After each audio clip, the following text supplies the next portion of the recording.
Hello and welcome to this special edition episode of the podcast to celebrate the launch of the book You've Got This. If you haven't, you know what you need to do. Today's podcast shares the interview I did with Charlie Bowes-Lyon, who is the co-founder of Wild Cosmetics, which is a company that's made deodorant fun. They're a real disruptor in the field, and it's no mean feat at all.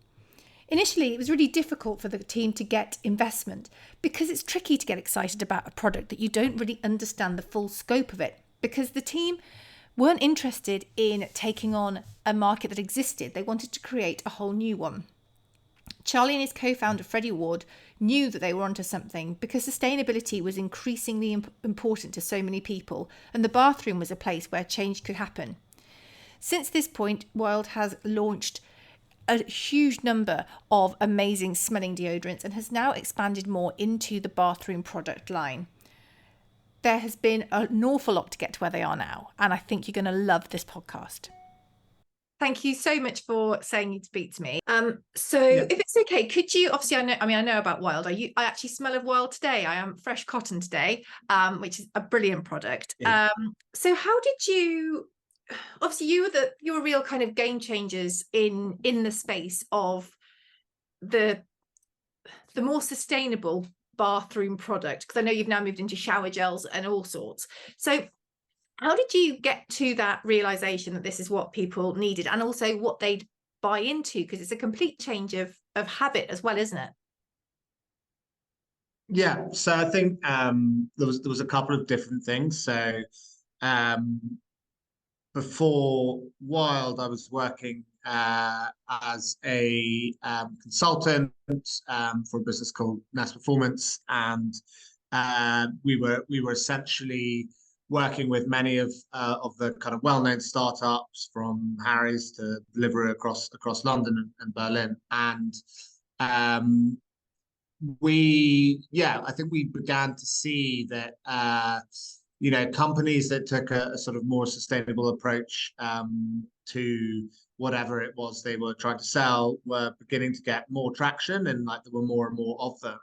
And at the same time, I set up a side business called Climate Cups, which was about selling reusable coffee cups and water bottles that were collapsible. And that was like, something I did with my wife, basically, on the side in the evenings, on the weekend. And it kind of took off in a slightly manic way. So I think in our first month, we sold something like 10,000 cups. And we weren't in any way sort of set up to be able to deal with that. And I was fulfilling it from my living room, which was pretty tiny, and had kind of parcels to the ceiling, and essentially spent all my time packing parcels. That was sort of my first kind of foray into the sustainability space, and it was really sort of clear to me that people wanted better options that they didn't have to sort of sacrifice the efficacy or the design for, and they also didn't necessarily want to sacrifice their convenience. So yes, there is a kind of subsection of society that are happy to go and refill their stuff from the local like green store that's a couple of miles away, but most people lead busy lives and like ultimately are what we call kind of lazy consumers. They're not necessarily lazy people, but they're not going to go out of their way to do a lot of this stuff. So we felt like whatever business we created had to really provide as good, if not a better solution for people than what already existed. And at the same time, my business partner had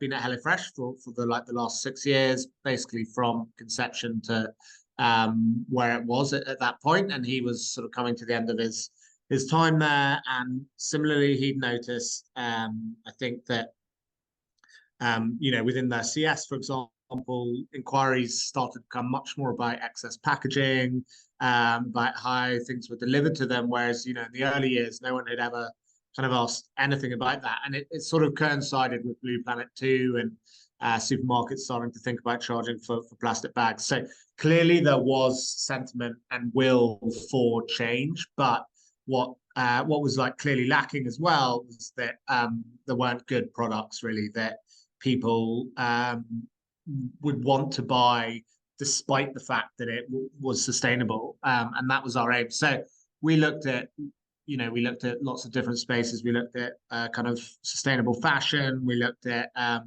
kitchen.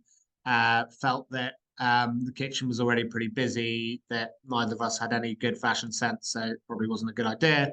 And we settled on the bathroom because we saw a whole load of stats. Can't remember exactly what they were, but a huge amount of the plastic waste from the household comes from the bathroom. Like I think it's well over 50%, and very little of it gets recycled because it's either complex packaging where there's several different materials that don't get pulled apart, or because people have bathroom bins, and unlike in their kitchen where a lot of people now have recycling and general trash, and some people have compost, in the bathroom you have one bin, and that typically that bin just gets like emptied into your general trash. So we felt like this is where we could make the biggest difference, and then landed on deodorant as a kind of good starting point. There were sort of a few American companies that had done really well with natural deodorant. There was nothing really like it over here. And we felt we could create this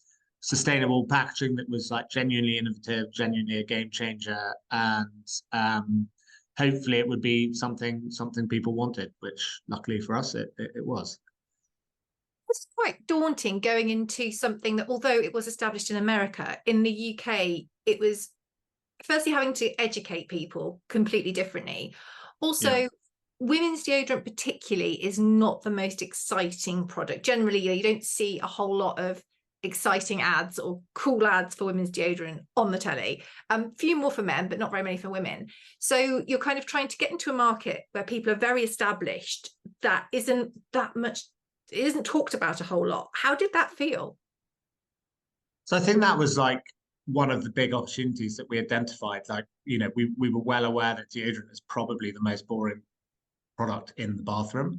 And, on top of that, to kind of build on what you were saying, women's deodorant ads were and still are like very, very boring. And historically, men's deodorant ads are like deeply sexist and kind of all about macho, sort of ridiculous concepts slightly. So I think for us, like part of the reason why we created the brand to be as colorful and out there and, at times maybe even slightly absurd as it is, and also why we called the business Wild, was because we wanted to reinvent that image a little bit. And ultimately, to succeed in what was initially just e-commerce and an online business, we knew we had to capture attention. We had to have a product that people would willingly share over their social media and be happy to talk about. And like, it's very hard to imagine people like in their droves talking about kind of standard antiperspirants you might buy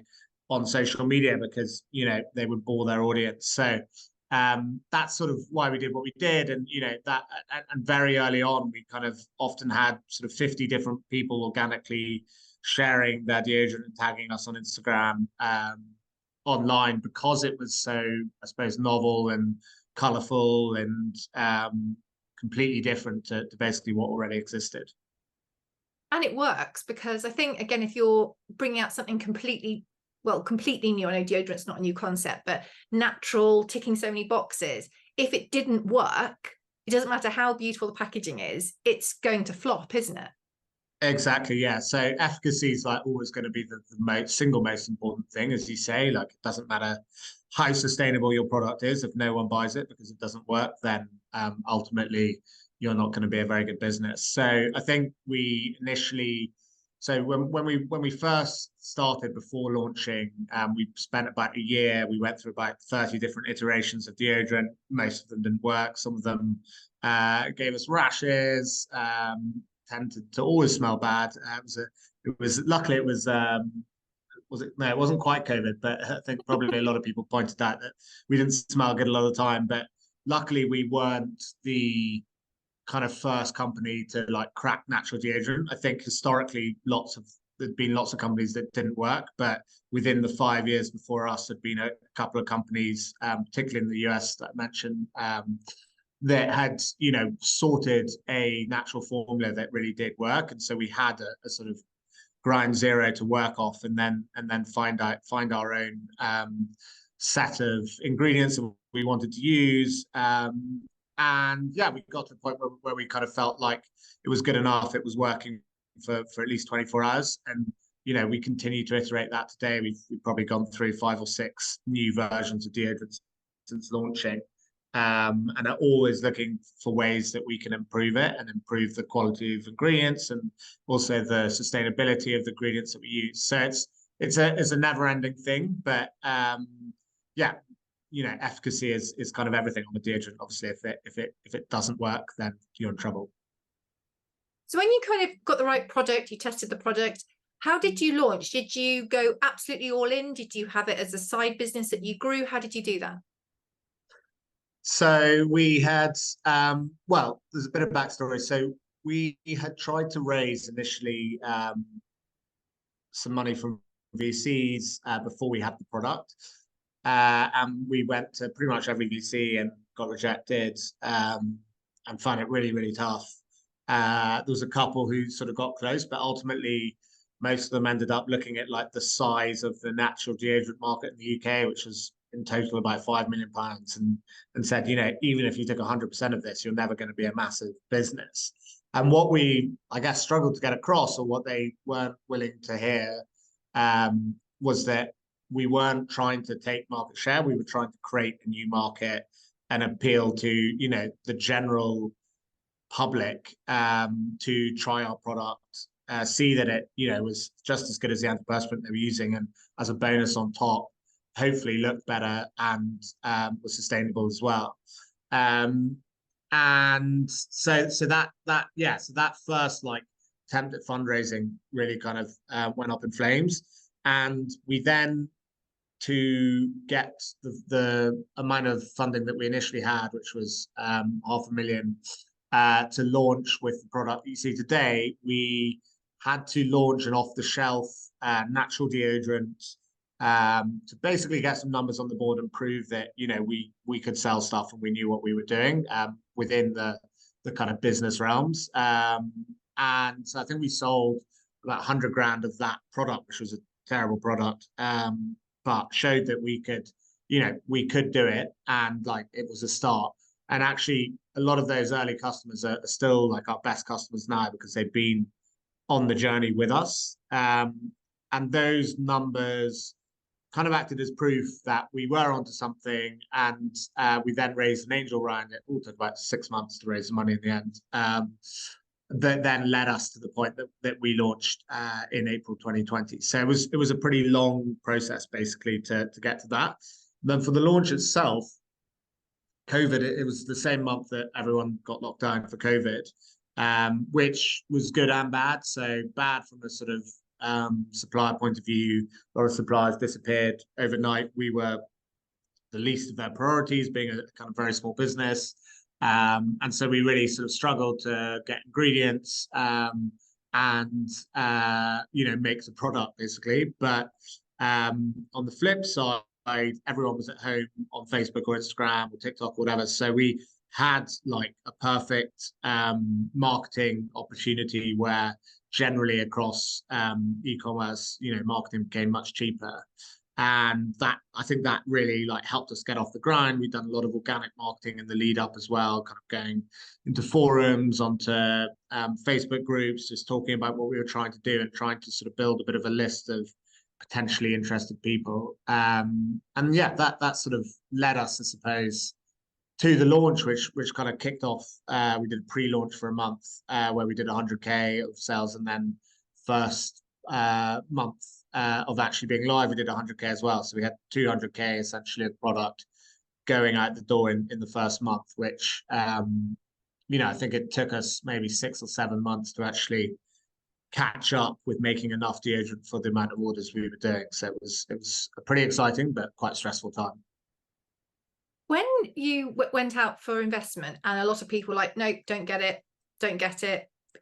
As you said, you weren't trying to take the natural deodorant market, you were looking at the entire deodorant market. You had that really big vision and people didn't get it. How did that kind of feel? Like, did you ever think, I shouldn't be doing this, or we shouldn't be doing this? Not really, but maybe that's because we're a bit pig-headed. I don't know.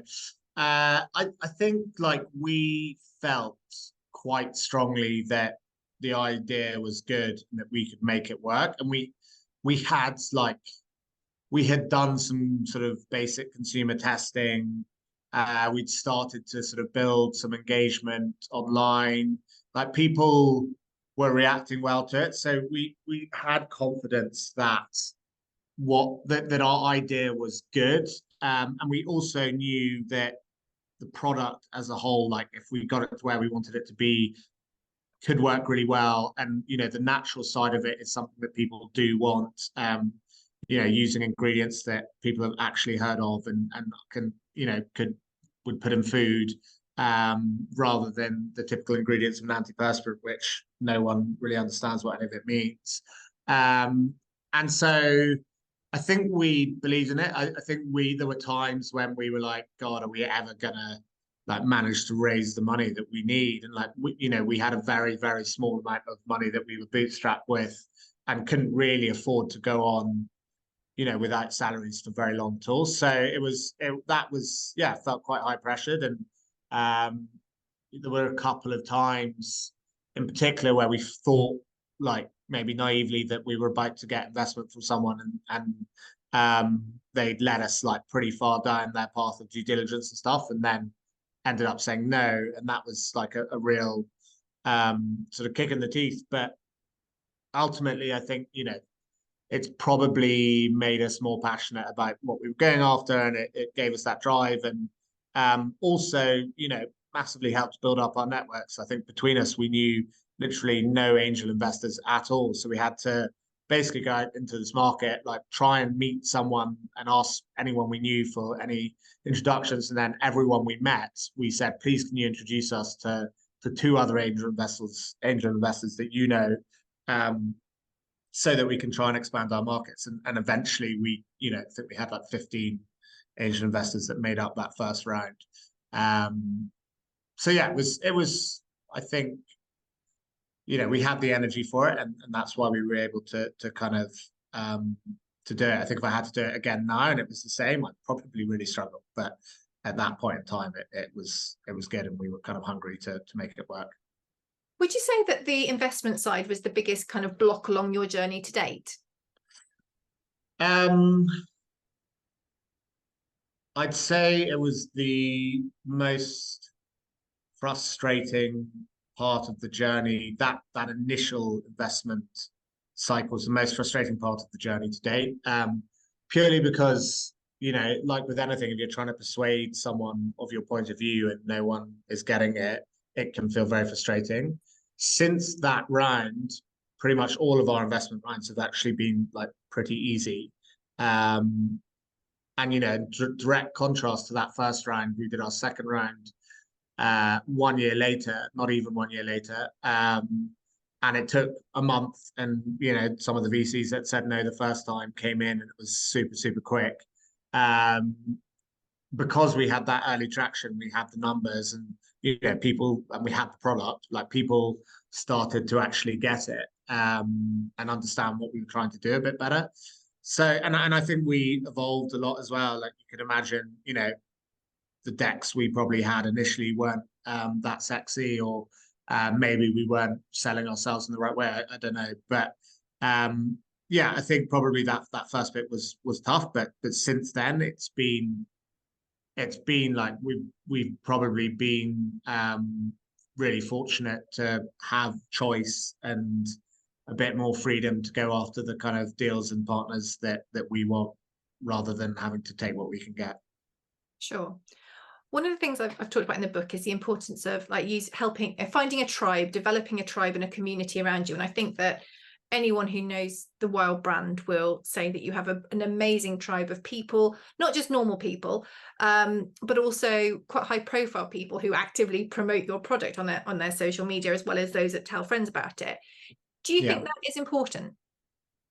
Absolutely, hugely important. So it's actually the normal people who are the most important part of that as well. So we have a kind of VIP group that we invite everyone who buys to join, and it's essentially for people who want to come along on the journey with us, help us develop products, help test stuff, and basically be a part of everything we're doing. And I think there's about 10,000 people in that group now.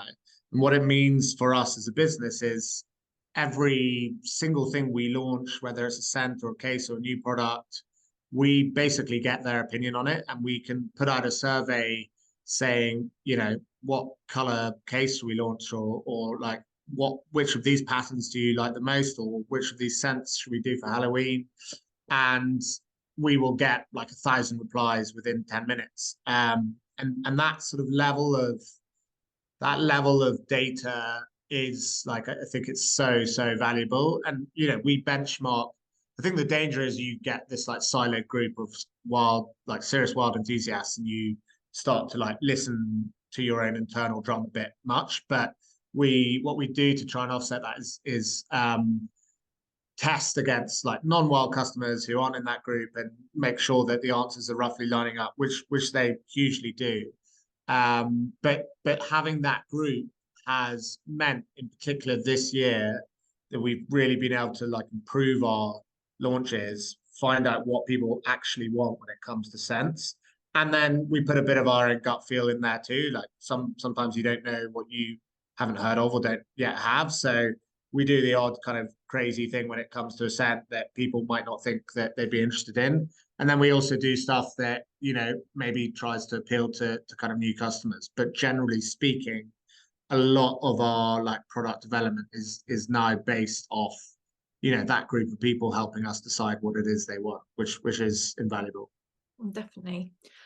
Are there any tips you'd give to entrepreneurs, small people who want to have a small business, who are on their journey and just finding it difficult? Maybe they're coming up against things like, overwhelm, lack of self-confidence. Obviously, we've talked about lack of resources in terms of money. Any sort of tips that you can give them to help them along their way? Yeah, I think one of the big things I sort of always say when I'm asked this question is to just to launch them perfectly. So don't wait or worry about getting everything exactly right. I've seen it with friends and lots of early stage want to be founders, where they have this idea, and obviously it's their baby, it's understandable, and they want, when they do present it to the world, for it to be absolutely perfect. They want the website to be perfect. They want to have thought of every single little thing, and they spend a year and a half doing all of this before they launch it. And then they launch it and it doesn't have product market fit, and no one buys it, and they've just wasted essentially a year and a half of their life.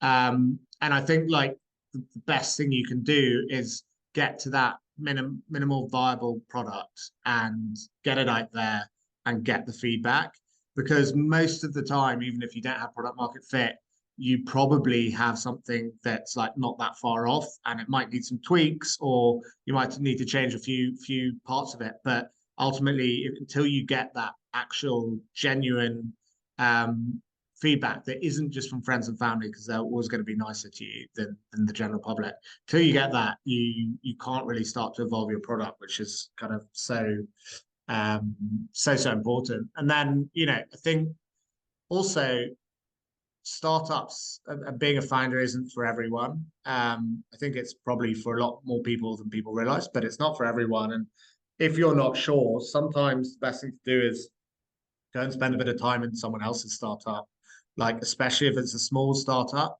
I'd say certainly our first 10 employees shared a lot of the responsibility that we as founders had and felt, and they felt a lot of those same pressures.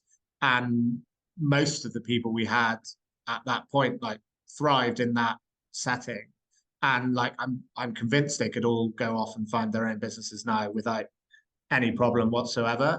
And then there was one or two who like really thought startup was what they wanted, but it just wasn't. They couldn't really handle that pressure, or really a lot of it's probably more like frustration and change, like constant change, and like having to change your mind on everything every 5 seconds. and they probably realized that, they wanted a bit more structure and maybe more flexibility within their workplace. And that's completely fine. Like, bit different people need different things. And, we always say it with employees here, like, startup isn't for everyone. Even the people we have in our team today, like, there will be people here who, like, they're in the wrong place, and that's fine. Like, it's just a kind of journey of self-awareness, I suppose, where you need to work out what's right for you. Definitely. Is there anything else you'd like to add that I haven't asked you? Trying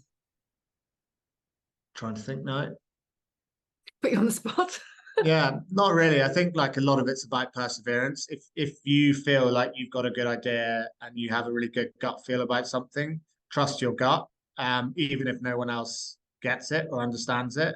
In the early days, like, a lot of people said to me, "Why are you launching a deodorant business?" And I used to kind of jokingly respond, "Oh, I've always been obsessed with deodorant," which obviously I haven't. But it's like people just didn't really get it, and they thought I was a bit mad, and didn't really understand, and it was probably a bit of a joke. But ultimately, if your gut tells you have a good idea, you probably do. And there's going to be other people like you who think it's a good idea, even if those people aren't like the people who are close to you. And the best thing you can do is just persevere until there's no kind of other corners to sort of check or find ways of making it work. And, like, plenty of things probably could work, but people give up along the way. So finding that resilience within yourself and not letting yourself get dissuaded that you have a good idea is probably probably an important thing. Thank you so much for your time. I massively appreciate it. I know you're busy. Not at all. All right, good luck. Thank you. Take care. Thank you. Bye. Thank you so much for listening to this episode. Remember, if you haven't got the book yet, go and get it. Just search You've Got This, Rhea Freeman, in any good bookshop. And if you have, why not leave us a review? It would really, really mean the world. Of course, if you want to know more about Wild, and why wouldn't you, go to wearewild.com and find out all about everything they're doing and the amazing products that they sell. Thanks so much for listening.